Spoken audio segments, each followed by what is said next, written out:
ఇది శాశ్వతం. శ్రీకృష్ణుని జీవితం దీనికి నిదర్శనం. ఈ కృష్ణాష్టమి మీకు శాంతిని, ప్రేమను, విజయాన్ని తీసుకురావాలని మనస్ఫూర్తిగా కోరుకుంటున్నానని చెప్పి ఆయన ట్వీట్ చేశారు. పులివెందుల జెడ్పీటీసీ ఉప ఎన్నికల ఫలితాల తర్వాత ఆయన ఫస్ట్ టైం ఒక ఇండైరెక్ట్ ట్వీట్గా దీన్ని మనం చూడాలి. సో అధర్మం ఎంత బలంగా ఉన్నది తాత్కాలికం అనేటువంటి ట్వీట్ని చేశారు.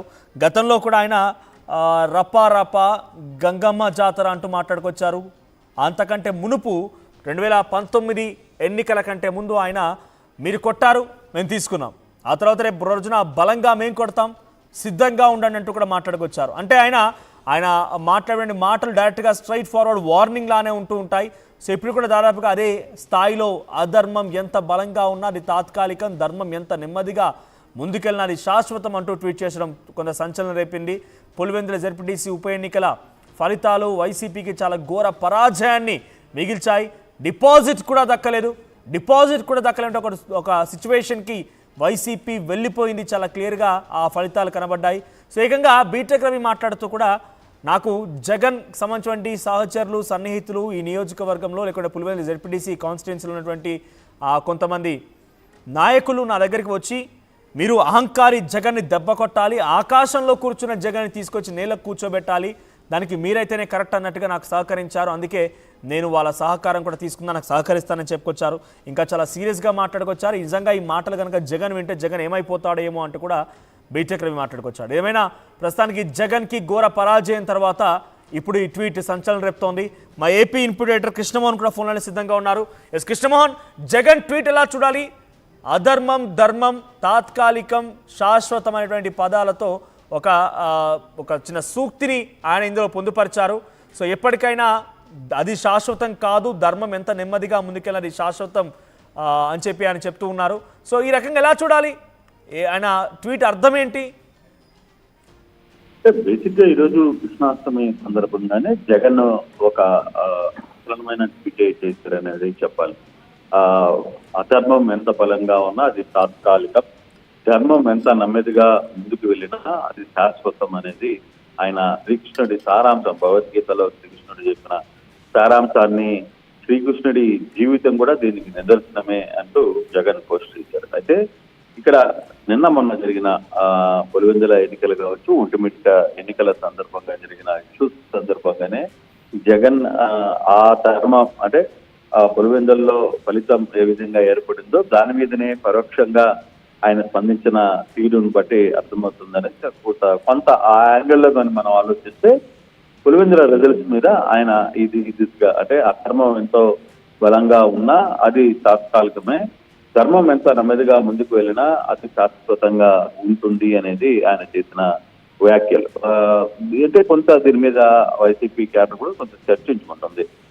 పులివెందులకు సంబంధించిన వ్యవహారంలో అక్కడ జరిగిన ఓటర్లకు సంబంధించిన వ్యవహారం కావచ్చు, లేకపోతే పోలింగ్ సంబంధించిన జరిగిన వీళ్ళంతా బైకాట్ చేయడం కావచ్చు, ఓటర్లు ఎవరు పాల్గొనకుండా చేయడం, అటువంటి అంశాలు, దీనికి సంబంధించిన అంశాలన్నింటి మీద కూడా ఆయన కొంత అధర్మం స్థాయిలోనే మాట్లాడుతూ అది క్లియర్ గా చెప్పినట్టుగా అయితే కొంత అర్థమవుతుంది. పులివెందుల ఫలితంపై పరోక్షంగా జగన్ స్పందించినట్టుగానే కొంత అర్థమవుతుంది. మనోజ్, ఇక్కడ అధర్మం ఎంత బలంగా ఉన్నా అది తాత్కాలికంగానే ఉంటుంది, ధర్మం ఎంత నెమ్మదిగా ముందుకు వెళ్ళినా అది శాశ్వతంగానే ఉంటుంది అనేది జగన్ చాలా క్లియర్ గా చెప్పిన పరిస్థితి. ఇది మామూలుగా గీతా సారాంశంలో కూడా ఏవైతే కొన్ని భగవద్గీతలో గీతా సారాంశంలో ఏ విధంగా ఉంటుందో శ్రీకృష్ణుడి జీవితం కూడా ఇది మనకి ఆదర్శమే అని చెప్పి ఆయన ట్వీట్ చేస్తున్న పరిస్థితిలో కొంత పొలిటికల్ టచ్ కూడా ఇచ్చినట్టుగానే మనం దీన్ని అర్థం చేసుకోవాలి. మనం అంటే ఇది ఆయన రకంగా ఈ సూక్తిని చెప్పారనుకోవాలి, లేకపోతే వార్నింగ్ ఇచ్చారనుకోవాలా? ఈ ట్వీట్ అర్థం ఎలా అర్థం చేసుకోవాలి? అంటే పొలిటికల్ సినారియోలో జనరల్గా రాజకీయ నాయకులు చేసేటువంటి వాటికి అర్థాలు, పరమార్థాలు కొంత ఎక్కువగానే ఉంటూ ఉంటాయి. సో ఇప్పుడు జగన్ ట్వీట్ని టీడీపీకి వార్నింగ్ అనుకోవాలా? ఎలా చూడాలి మనం దీన్ని? టీడీపీకి వార్నింగ్ అనే ఎందుకు చూడాలి? లేదు, అతను ఇచ్చిన ఈ స్టేట్మెంట్ లో ఒకటి, ధర్మం ఎప్పుడు ఒకవైపు శాశ్వతంగా నిదానంగా వెళ్ళినా అదే శాశ్వతంగా ఉంటుంది అనేది జగన్ చెప్పిన పరిస్థితి. సో ఆ సందర్భంగానే ఎటువంటి ఇప్పుడున్న ఆ ధర్మంలో అంటే ఆయన క్లియర్గా ఒకటి జరిగిన ఎన్నికలు మీరు స్వచ్ఛందంగా ప్రశాంతంగా జరిగి ఉంటే బాగుండేది అనేది ఆయన మాట్లాడుతూ వచ్చిన పరిస్థితి. ఆ యాంగిల్లోనే మనం చూసుకోవాలంటే దీన్ని ఏదో టీడీపీకి వార్నింగ్ ఇచ్చారు, లేకపోతే టీడీపీకి మీ సంగతి చూస్తానని చెప్పారు అనే ఆలోచన తీసుగా మనం ఆలోచించాల్సిన పని లేదు. జరిగిన ఇష్యూస్ లో తను అనుకున్న ఒక ఏదైతే సిస్టమ్ ఉందో ఈ గీతా శ్రీరామచంద్రలో ధర్మం ఏ విధంగా ఉంటది, ధర్మం శాశ్వతంగానే ఉంటుంది తప్పితే అధర్మం ఎంతో కాలం నిలబడదు అనేది ఆయన చెప్పిన ట్వీట్. కొంత పొలిటికల్ సెటైర్ అయితే దీంట్లో కనబడుతుంది. డెఫినెట్ గా పొలిటికల్ సెటైర్ చాలా క్లియర్ గానే వ్యవహారంలో అయితే కనబడుతుంది. ఆ దిశగానే ఆయన తన ట్వీట్ ని అయితే చేశారు. కొంత పొలిటికల్ టచ్ ను కూడా ఇచ్చాడు. ఇది ఎంతో కాలం కొనసాగదు అనేది ఆయన ఇచ్చిన tweet. Right, thank you Krishnamohan. So మొత్తం మీద అధర్మం ఎంత బలంగా ఉన్నా అది తాత్కాలికం, ధర్మం ఎంత మెల్లగా నెమ్మదిగా ముందుకెళ్ళినా కూడా అది శాశ్వతం. ఇది జగన్మోహన్ రెడ్డి చేసిన ట్వీట్. మరి ట్వీట్ సారాంశం అయితే ఒక రకంగా రెండు రకాలు అర్థం చేసుకోవచ్చు. ఆ ట్వీట్ డైరెక్ట్గా టీడీపీకి లేదంటే ఇటీవల కాలంలో పులివెందుల జెడ్పీటీసీ ఉప ఎన్నికలకు సంబంధించిన దాంట్లో ఘోర పరాజయాన్ని చవి చూసిన తర్వాత ఇది ఒక వార్నింగ్గా చూడవచ్చు. అట్ ది సేమ్ టైం ఎవరికో సూక్తి చెప్పాలనుకుంటున్నారనే రకం కూడా కనబడుతోంది. సో జగన్మోహన్ రెడ్డి ట్వీట్ పైన మీ అభిప్రాయం ఏంటి? డైరెక్ట్గా మళ్ళీ వార్నింగ్ ఇస్తున్నారా? గతంలో రప్పా రప్పా అంతకంటే మునుపు మీరు చాలా గట్టిగా కొట్టారు, మేము తీసుకున్నాం, మళ్ళీ మేము కూడా గట్టిగా కొడతాం, మీరు తీసుకోవడానికి సిద్ధంగా ఉండండి అనే రకంగా మాట్లాడుకొచ్చారు ఆయన. ఈ రకంగా ప్రతిసారి కూడా ఏదో ఒక తన సెన్సేషన్ డైలాగ్తో చర్చనీయాంశంగా మారుతున్నటువంటి జగన్ ట్వీట్ని మీరు ఎలా చూస్తారు? మీ అభిప్రాయం ఏంటి? కామెంట్ చేయండి.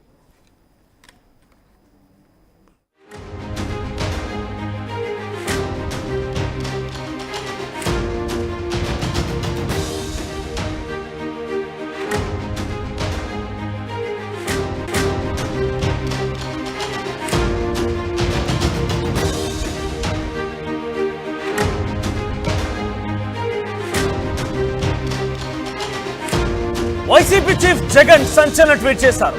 పులివెందుల ఫలితం పైన పరోక్షంగా స్పందించారు జగన్.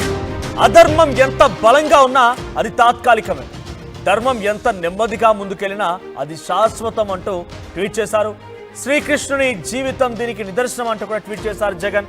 మనం ట్వీట్ చూస్తున్నాం. అధర్మం ఎంత బలంగా ఉన్నా అది తాత్కాలిక, ధర్మం ఎంత నెమ్మదిగా ముందుకెళ్ళినా అది శాశ్వతం. శ్రీకృష్ణుని జీవితం దీనికి నిదర్శనం. ఈ కృష్ణాష్టమి మీకు శాంతిని, ప్రేమను, విజయాన్ని తీసుకురావాలని మనస్ఫూర్తిగా కోరుకుంటున్నానని చెప్పి ఆయన ట్వీట్ చేశారు. పులివెందుల జెడ్పీటీసీ ఉప ఎన్నికల ఫలితాల తర్వాత ఆయన ఫస్ట్ టైం ఒక ఇండైరెక్ట్ ట్వీట్గా దీన్ని మనం చూడాలి. సో అధర్మం ఎంత బలంగా ఉన్నది తాత్కాలికం అనేటువంటి ట్వీట్ని చేశారు. గతంలో కూడా ఆయన రపా రపా గంగమ్మ జాతర అంటూ మాట్లాడుకొచ్చారు. అంతకంటే మునుపు 2019 ఎన్నికల కంటే ముందు ఆయన మీరు కొట్టారు, మేము తీసుకున్నాం, ఆ తర్వాత రేపు రోజున బలంగా మేము కొడతాం, సిద్ధంగా ఉండండి అంటూ కూడా మాట్లాడుకొచ్చారు. అంటే ఆయన మాట్లాడే మాటలు డైరెక్ట్గా స్ట్రైట్ ఫార్వర్డ్ వార్నింగ్ లానే ఉంటూ ఉంటాయి. సో ఇప్పుడు కూడా దాదాపుగా అదే స్థాయిలో అధర్మం ఎంత బలంగా ఉన్నా అది తాత్కాలికం, ధర్మం ఎంత నెమ్మదిగా ముందుకెళ్ళినా అది శాశ్వతం అంటూ ట్వీట్ చేయడం కొంత సంచలనం రేపింది. పులివెందుల జెడ్పీటీసీ ఉప ఎన్నికల ఫలితాలు వైసీపీకి చాలా ఘోర పరాజయాన్ని మిగిల్చాయి. డిపాజిట్ కూడా దక్కలేదు ఒక సిచ్యువేషన్కి వైసీపీ వెళ్ళిపోయింది. చాలా క్లియర్గా ఆ ఫలితాలు కనబడ్డాయి. సో ఏకంగా బీటెక్ రవి మాట్లాడుతూ కూడా నాకు జగన్ సంబంధించినటువంటి సహచరులు, సన్నిహితులు ఈ నియోజకవర్గంలో లేకుంటే పులివెందుల జెడ్పీటీసీ కాన్స్టిట్యున్సీలో ఉన్నటువంటి కొంతమంది నాయకులు నా దగ్గరికి వచ్చి మీరు అహంకారి